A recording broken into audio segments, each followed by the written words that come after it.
covering your hometown. From 5 newsrooms across the region, this is WDBJ 7. Right now on WDBJ 7, businesses across the Commonwealth are opening their doors for the first time in weeks. A little surreal, exciting, gives you a little bit feeling that we're edging back into normal again. We caught up with the people who were anxious to see the economy reopened. I've been stuck in the house for ages now, so it was amazing. I feel like I'm living again. And today is more than just the end of stay-at-home orders for some graduating seniors at Virginia Tech, how they are marking the end of their college career. This special edition of WDBJ 7 at 6, Reopening Virginia, starts right now. Good evening and thank you for joining us. I'm Melissa Gayona. And I'm Logan Sherrill. Jean and Robin are both off tonight. Phase 1 of Reopening Virginia is in full swing, and we start in Roanoke, where the Valley View Mall has been closed for weeks until today. WDBJ 7's Leanna Scacchetti is joining us live outside the mall. So, Leanna, have you taken a couple of laps around the mall? How are we looking in there? I did, Logan. I did go inside. You know, mall management wouldn't let us film in the center of the mall to show you what it looks like, but I can tell you that the food court seating was essentially roped off. We did get to go inside a few stores and speak with the folks there. And while a lot of stores in the mall are still closed, the ones that are open are making changes to the way we go shopping. For Audra Mateo, today's shopping outing was, in essence, divine. Heaven. I've been stuck in the house for ages now, so it was amazing. I feel like I'm living again. Living for the little things. We got a shirt and a mug. It's a chance to get their hands on items like pre-sanitized diamonds. It was exciting. It was wonderful. The associates at Fink's Jewelers say they're wearing masks, cleaning countertops, and carefully cleaning jewelry anyone tries on.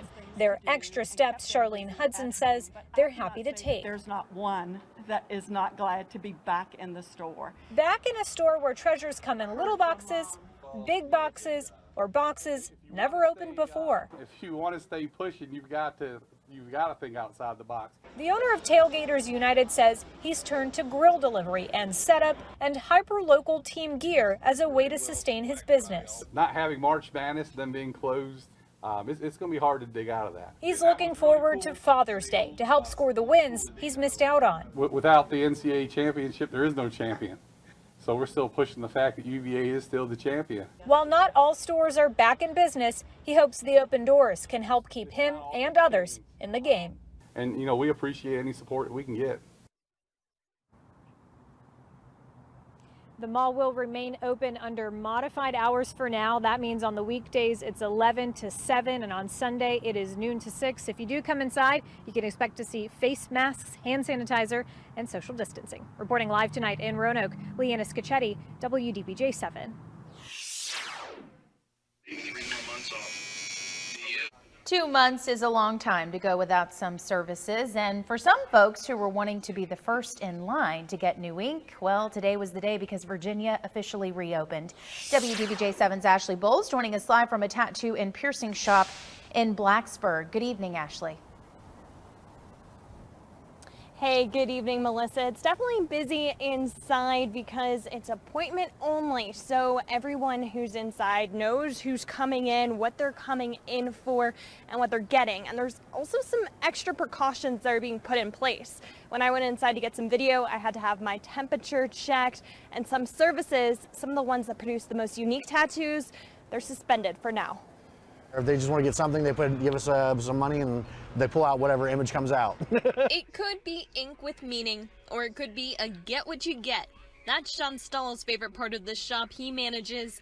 And for right now, that's on hold. But what's not on hold is something to mark the time period. Oh, I'm waiting for it. You know, like I said, right now we're backed up with some of our older appointments, you know, from dating back in March. So, but like I said, I'm pretty sure somebody out there is going to want something like that. So no coronavirus-related tattoos today, but making up for lost time, touch-up jobs, and appointments that were supposed to happen in March and April, those take precedent. And there really wasn't a whole lot in the way of like help for us. Yeah, I mean, so during that whole 2 months that we were down, there wasn't really any income for anybody. No income and no customers allowed in the shop hasn't been easy for Stahl and the rest of his staff, who have been itching for a good lost bet. A lot of random stuff. People lose bets and they want to get something funny. While it's said that humor is the best medicine, the artist here argued tattoos and piercings are. You know, not every piercing that you do is going to be the same. Not every tattoo that you do is going to be the same. Not every personality that you run into is going to be the same. And that melting pot is what's keeping spirits alive. Well, even though I didn't have an appointment today, I was offered to get a coronavirus tattoo. But Melissa, for today, I had to pass on that one. You know, even if it's not today, Ashley, I think you made the right choice. Good call there. All right. Thank you, Ashley. An update now. Only a handful of new COVID-19 cases in our hometowns were reported this morning, bringing the total across our viewing area to 883. 14 people have died. Roanoke City, Roanoke County, Lynchburg, and Galax are among the hardest hit areas. Today, as Virginia reopens, the governor says businesses participating in phase 1 will have to follow the guidelines.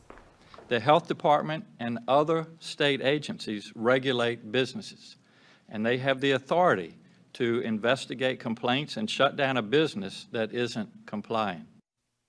The governor reminds people who feel their workplace is unsafe to report it to the Department of Labor and Industry.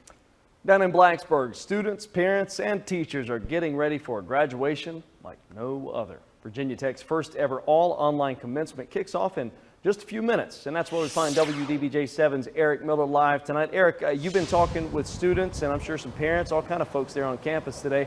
How exactly are they reacting to all this? Well, Logan, the folks I've talked to, after all of that time, effort, years to get to this day, they say they can't help but be a little bit disappointed. Nonetheless, there are plenty of folks out here celebrating, grabbing a last few grad pictures, and trying to make the most of things here on graduation day. Not what I was expecting. For Madeline Rodriguez, the last few months have been a whirlwind. First, classes moved online, then after a spring break trip to Spain, she had to self-quarantine at home. Now, she's back in Blacksburg to ring in her graduation. It's nice because my good friends are here and I'm just able to cherish those moments with them. But unlike in years past, she and her friends won't be watching from Lane Stadium, but instead a laptop. Yeah, we're gonna have a laptop set up and connected to the television. According to Virginia Tech, Commencement 2020 will be broadcast on the university's homepage and commencement website and will feature a laundry list of notable Hokies. I think having the whole graduation with Bud Foster and Miss America presenting will be fun to watch. About 2,500 undergrads and 1,200 grad students will be receiving their diplomas this week. And Logan, that's something to celebrate whether you're here or watching on a laptop at home in another state. Yeah, it is a graduation none of these graduates will ever forget. All right, Eric, live for us tonight in Blacksburg. Thanks. Turning now to your hometown forecast. It definitely was a warm day across our hometowns, including right here in the New River Valley. And Chief Meteorologist Brent Watts, you were getting to enjoy some outdoor earlier on the hometown patio. But look, if anybody's looking to get outdoors, you're saying our weekend may or may not be a good weekend to do it. Yeah, it's kind of one of those 50-50 things where keep some showers and thunderstorms around this weekend, but we are not looking at anything widespread in terms of widespread rain. We have some fair weather clouds that are outside right now. 83 degrees, winds south at about 15 miles per hour, so a good looking evening if you do have some things to do outdoors. I'm going to show you in just a few minutes where you can see the space station not once, but twice tonight. So be sure to write those down. We'll have those coming up in Maine weather, but lows getting into the upper 50s and low 60s tonight. And if you're going out for breakfast tomorrow, outdoor seating looking good, sunny and 62 degrees. Grabbing a slice of pizza, lunchtime around 80, and then we'll have some scattered showers and thunderstorms as we go into the evening. Once again, not everybody's going to get those. It's very much like a summertime pattern, so temperatures are going to top out in the low 80s. All because of this front and a very, very sticky pattern that will linger into the weekend and early next week. I'm going to show you why things could get a bit unsettled for us in the long-range forecast, and we'll have the latest on what could become Arthur that's off the coast of Florida coming up in the 7-day planner. All right, still to come here on WDBJ 7 at 6. Safe Side Tactical is another business looking forward to reopening today. What precautions they are taking at the gun range to keep people safe. Plus, phase 1 means fresh cuts for some folks in Martinsville. Even though the barbershop doors were open, regulars say there's still something missing. Safe Side Tactical has reopened its indoor shooting range in Roanoke. The company challenged the state's closure order in court last month, but the judge's ruling only applied to the Lynchburg location. Gun owners who use the Roanoke range had to wait until this afternoon. Well, you know, it's been over 50 days here, and it's great to hear shots kind of ringing out in the range again. I'm excited. I just purchased my first pistol, so it's excited to actually come out here and shoot it. Safe Side Tactical is taking a number of health precautions, including more space between range visitors and a thorough cleaning after each session. In Martinsville, most barbershops decided to stay closed as they were allowed to open their doors, but the ones that are open are making sure that they are following the rules. Customers were by appointment only and were not allowed to bring any guests as they get their haircuts over at Travis's Barbershop and Beauty Supply. Even though the doors were open, many customers still missed the environment. Like a lot of the guys that was in this morning, they like come sit maybe 30 minutes or an hour just to talk about life, whatever the case may be. Whatever. But a lot of people tell me they miss that. And the owner says he'll continue some of the same practices even as restrictions are lifted in the future. And we've been following the reopening stories all day, and we'll continue to report on reopening Virginia tonight and over the weekend. For a look at our coverage up to this point, head over to our website, WDBJ7.com.